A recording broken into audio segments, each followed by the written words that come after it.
Your passions are the energy that fuel your purpose. But how do you know which one to pursue?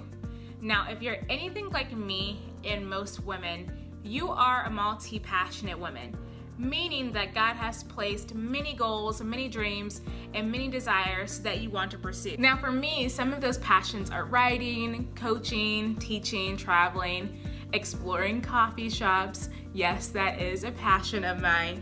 I mean, I literally can go on and on for days. But what I've learned over time as I've gone through my own personal development journey and I've worked with my clients one-on-one, that God created us to be multi-passionate women, and that's okay. But here's the thing. Just because God has placed multiple passions inside of us doesn't mean that it's the time and the season to pursue them all at once. So the question remains is, how do you pick which one to pursue with all those options? Well, in today's video, I'm giving you 5 tips for how to pick your passions and which one to pursue next. The first tip is to be spirit-led. Now, this should always be your starting place. I mean, you want to enter into your decisions very prayerfully. So start to ask the Holy Spirit to show you which passion you should lean into next. And you can do this by being in prayer, being in the Word, and fasting. I always say that fasting gives you clarity because you couple fasting with prayer. And some things only come by way of fasting and prayer. It says that in the Bible. So you just want to make sure that you always start there. The second tip is to think about what gives you joy.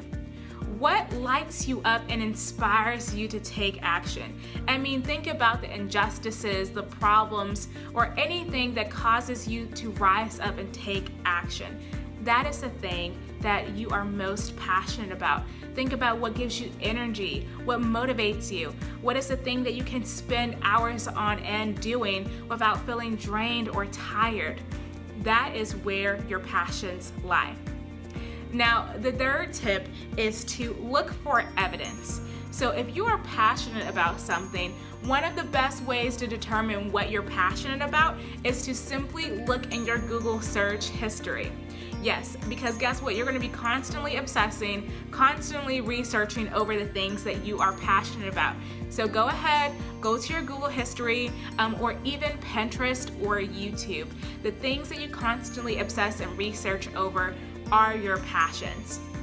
Now, the fourth tip is to actually start exploring. Now, while you are exploring these passions, you want to give yourself between a 30 to 90 day trial period to make sure that it's something that you're going to be consistent in pursuing. So give yourself time to, lean into your passions and throw things at the wall and seeing what will stick. But you want to pick maybe one to actively follow and pursue, because you don't want to give all your energy to multiple passions, because where your energy goes, or where your focus goes, your energy flows. So you don't want to burn yourself out. So pick one passion and start exploring. And last but not least, you want to stay flexible. It's important to realize that your passions can change and fade with time. So the things that you were passionate about when you were younger, you may or may not be passionate about to this day.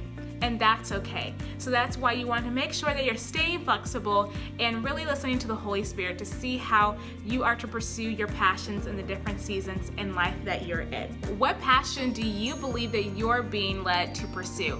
I would love to know, so make sure that you leave a comment down below telling me which passion you're being led to pursue. And if you need some help on determining what that passion is, I've created the free Passionate Pursuit Guide to help you to accept, celebrate, and pursue your